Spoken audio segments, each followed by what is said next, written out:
함께 보실 하나님 말씀은 열왕기하 5장 1절에서 14절까지 말씀입니다. 제가 보는 성경으로 구약 567면에 있는 열왕기하 5장 1절에서 14절까지 말씀을 한 절씩 교독하도록 하겠습니다.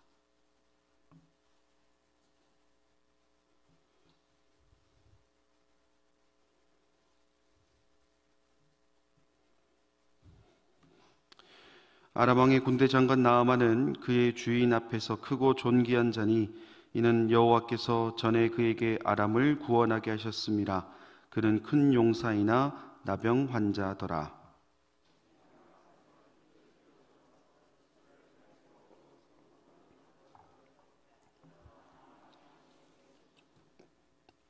그의 여주인에게 이르되 우리 주인이 사마리아에 계신 선지자 앞에 계셨으면 좋겠나이다. 그가 그 나병을 고치리이다 하는지라.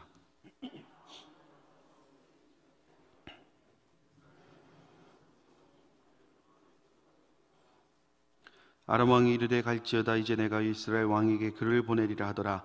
나아만이 곧 떠날새 은 10달란트와 금 6,000개와 의복 10벌을 가지고 가서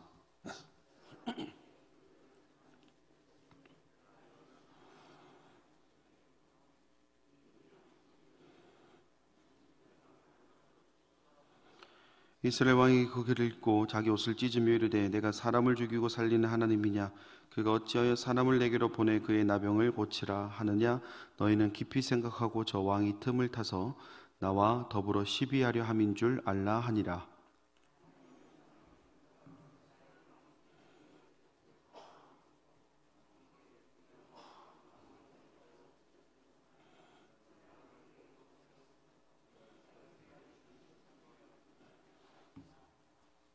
나아만이 이에 말들과 병거들을 거느리고 이르러 엘리사의 집문에 서니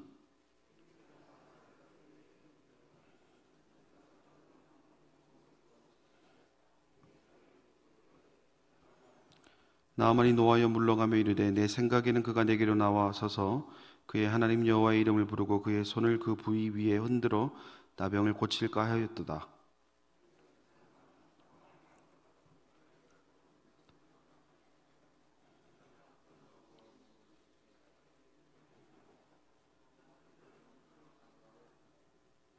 그의 종들이 나와서 말하여 이르되 내 아버지여 선지자가 당신에게 큰 일을 행하라 말하였다면 행하지 아니하였으리이까? 하물며 당신에게 이르기를 씻어 깨끗하게 하라 함이리이까 하니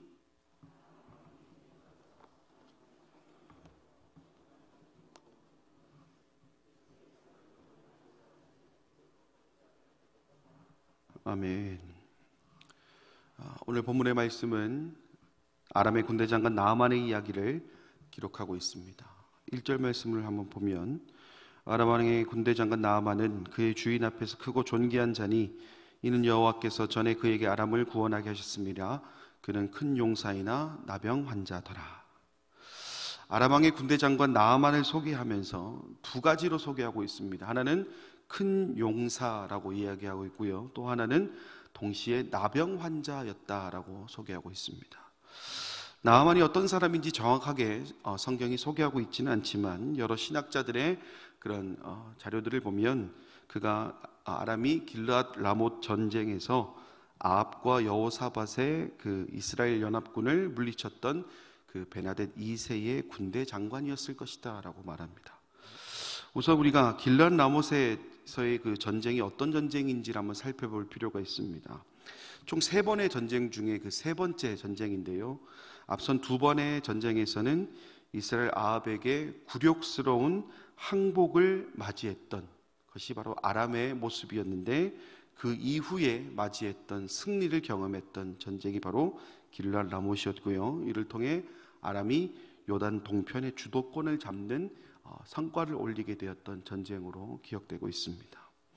물론 우리 성도님들이 잘 알고 계시겠지만 아람이 무언가 대단해서 승리했다기보다는 전쟁은 우선 하나님께 속한 것이었고 동시에 하나님께서 더 이상 내가 이스라엘 편에 서지 않으시겠다라고 하셨던 그 미가야의 예언이 성취가 되었다라는 점에서 그들만의 그 완벽한 승리라고 할 수는 없는 그런 전쟁이 될 것 같습니다.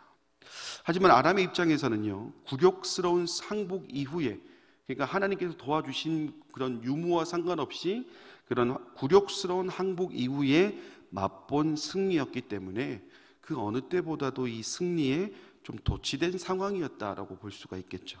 더군다나 그 전쟁에서 군대 장관으로 나섰던 나아만은 아마 그 어느 때보다도 국민적 영웅의 자리에 있었을 것이다 라고 볼 수가 있을 겁니다. 물론 국민적 영웅까지 아닐 수도 있어요. 그런데 적어도 이 정도의 업적을 세웠다라고 하면요, 크게 부족함 없이, 오히려 부족하거나 만족을 못하거나 또는 그에게 안 좋은 일이 있다라고 한다면 그게 더 이상해 보이는 것이 지금 성경에서 나타나고 있는 나아만의 위치가 되지 않을까라고 생각해 볼 수 있습니다. 그런데 이런 문제는, 이런 우려가 현실이 되었다라는 겁니다. 그러니까 제가 좀 전에도 말씀드렸듯이 이 정도 전쟁의 성과를 거둔 사람이라면 당연히 탄탄대로를 걸어가야 될 것이라고 생각을 할 수가 있을 것인데, 오늘 본문 1절에서 나아만 장군을 소개할 때 큰 용사라는 말이 나옴과 동시에 뭐라고 기록하고 있냐면 나병 환자라고 기록하고 있다는 겁니다. 먼저 한 가지 좀 구분을 좀 하자면요, 여기서 말한 나병 환자는 우리가 알고 있는 문둥병, 한센병을 의미하는 것은 아닙니다. 한센병의 경우는 몸이 썩어져 가서 마침내 죽음에 이르는 무서운 병인데, 그런 병에 걸린 나아만이 전쟁을 지휘했을 리가 만무하기 때문에 이 성경에서는 나병 환자라고 얘기하고 있지만 우리가 알고 있는 문둥병하고 조금 다르다라는 거. 왜냐하면 지금이나 당시나 한센병 환자는 격리했습니다. 그럼에도 나병 환자라고 표현하는 것은요, 악성 피부 질환을 레위기 13장에서는 이 문둥병의 일종으로 간주했기 때문에 그렇다라는 겁니다. 물론 이러한 이유가 있다 할지라도 이 피부병을 경험해 보신 분들이라면 잘 알 수 있듯이 그 고통이 매우 크다라는 겁니다. 다른 사람에게 보이지 않을 수도 있고 보인다 할지라도 그것에 대해서 경험해 보지 못하면 알 수 없는 고통이라는 것이죠. 그런 점에서 큰 용사 나아만의 이 피부병은 그의 명성에 금이 갈 수도 있는 치명적인 것에는 틀림이 없다라는 겁니다. 왜 그렇습니까? 여러분 생각해 보십시오. 전쟁의 영웅이 피부병, 지금보다 더 의미 부여가 심했던 그런 사람들이 살고 있는 그때 고대 근동 사회에서 이런 모습이 아마 사람들 입에 오르락내리락 하지 않았겠습니까? 그런 나아만에게 일생일대의 기회가 찾아오게 됩니다. 3절 말씀에 보면 그의 여주인에게 이르되 우리 주인이 사마리아에 계신 선지자 앞에 계셨으면 좋겠나이다. 그가 그 나병을 고치리이다 하는지라. 나만 장군의 아내의 그 수종을 드는 사마리아 출신의 여종에게 뜻밖의 이야기를 듣게 되는데, 그것은 다름 아닌 그가 겪고 있는 이 피부병을 고칠 수 있다라는 그런 이야기였습니다. 그런데 조금 의아한 부분이 있습니다. 왜냐하면 2절 말씀을 보면요, 이 소녀가 이스라엘 땅에서 사로잡아온 포로라는 점이죠. 강제로 고향을 떠나온 입장에서, 그것도 자신을 잡아온 사람의 병을 고치기 위해 나선다? 좀 의아한 것이 사실입니다. 여러분 생각해 보십시오. 나에게 조금이라도 해를 가한 사람을 위해서 그 어떤 것을 내놓는 것이 어렵다라고 생각하는 게 우리 인간의 본성입니다. 하물며 강제로 고향과 부모, 가족과 이렇게 격리를 시켜버린 장본인을 위해서 무언가 한다? 좀 쉽지 않은 선택입니다. 오히려 호시탐탐 내가 도망갈 수 있는 방법은 무엇이 있을까? 아니면 내가 이 사람을 죽여서라도 좀 자유를 만끽하고 싶은 생각이 들지 않았을까라는 생각이 드는 것이 사실입니다. 그리고 그가 피부병에 걸렸습니다. 오히려 저러다가 좀 죽었으면 좋겠다라고 생각이 들 수도 있었겠죠. 하지만 오늘 성경의 말씀을 보면 그녀의 선택이 달랐음을 보게 됩니다. 3절 말씀이 기록하고 있듯이 나병을 고칠 수 있는 방법, 우리 사마리아에 있는 선지자를 한번 만나봤으면 어땠을까? 만나보면 해결이 될 것 같은데 라는 안을 제안하게 되는 것이죠. 이후의 이야기는 우리 성도님들이 너무나 잘 알고 계시다시피 이스라엘 선지자 엘리사를 통해 자신의 피부가 깨끗하게 낫는 놀라운 은혜를 나아만이 경험하게 됩니다. 사랑하는 여러분, 오늘 이 말씀을 통해 무엇을 느끼셨습니까? 그죠? 운이 좋았던 한 사람이 끝까지 운이 좋았다라고만 생각이 되십니까? 저는 이 말씀을 묵상하면서 좀 다른 쪽으로 한번 생각해 봤습니다. 어떤 쪽으로 생각을 해봤냐면, 우리가 전도해야 되는 이유가 무엇인지에 대해서 한번 생각해 보게 되었습니다. 오늘날 우리가 사는 이 세상에 여러분, 부족함이 있습니까? 사람들마다 좀 다르게 느낄 수 있겠지만, 적어도 먹을 것이 없어서 고민을 하거나 입을 것이 없어서 고민하는 사람의 수가 얼마입니까? 라고 물어봤을 때 아마 거의 대부분의 사람들이 내가 뭐 이런 걸로 고민하고 있나 라고 생각을 할 만큼 우리의 지금의 삶이 어느 정도는 풍요롭다고 얘기해도 과언이 아닐 것 같습니다. 뭐 다른 거 볼 필요도 없이요, 교회 학교 아이들만 봐도 그렇습니다. 예전에는요, 뭐 사탕 요만한 거 사탕 하나만 줘도요 아이들이 교회로 몰려왔습니다. 연필 한 자루만 줘도요 아이들이 몰려왔어요. 근데 지금은 시간이 지나서 어떤 일이 있었냐면, 문화상품권 한 장만 줘도 몰려왔어요. 그런데 지금은요, 뭘 줘도 몰려오지 않습니다. 그나마 한두 명 오는 것에 감사해야 되는 것이 현실입니다. 아이들만 그럴까요? 어른들도 마찬가지입니다. 우리가 아무리 전도지를 뿌리고 좋은 선물을 준비를 해도 전혀 관심이 없는 것이 지금의 모습입니다. 이유가 무엇입니까? 별로 간절함이 없습니다. 뭐 이게 필요한 것이 없다라는 거죠. 그래서 더 궁극적으로 얘기하면 좀 귀찮다라는 겁니다. 그런데 여러분, 그런 사람들이 과연 정말 풍요롭고 만족스러운 삶을 살기 때문에 그럴까요? 저는 오늘 나만의 모습을 보면서 지금 우리가 마주하고 있는 태신자들, 우리 주위에 하나님을 모르는 사람들과 별 다를 바가 없다라는 생각이 들었습니다. 이유는 간단합니다. 그저 우리가 그 사람들의 아픔을, 고민을 몰랐기 때문이라는 겁니다. 더 엄밀히 말하자면 관심이 없었다라고 할 수도 있겠죠. 물론 저의 이 이야기에 다소 불편해 하실 분도 계실 수 있겠지만, 정말 냉정하게 생각해 봤을 때 우리가 그들의 아픔과 고민에 과연 얼마나 반응을 했을까 한번 생각해 볼 필요가 있습니다. 오늘 말씀에 등장하는 나만의 모습만 봐도 그렇습니다. 지극히 피부병, 개인적인 고민입니다. 결과적으로만 놓고 보면 그가 하루라도 빨리 하나님을 만났으면 해결이 되었을 일인데, 그가 하나님을 만나기까지 너무나 많은 시간이 필요했다라는 겁니다. 그런데 그가 하나님을 만난 계기는 너무나 허무하게 느낄 수 있을 만큼 그가 잡아온 이스라엘 포로, 자신의 아내의 수종을 드는 여종을 통해서였다라는 겁니다. 그리고 그 여종이 했던 일이 무엇입니까? 그가 믿었던 하나님을 전했을 뿐입니다. 차이가 있다면 나만의 고민이 무엇인지를 알았다는 것이죠.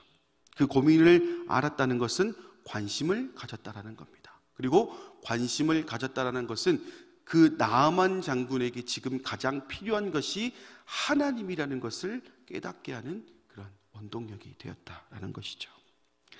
사랑하는 여러분, 어쩌면 오늘 이 말씀이 여러분에게 또 다른 고민을 던져주는 말씀일지도 모릅니다.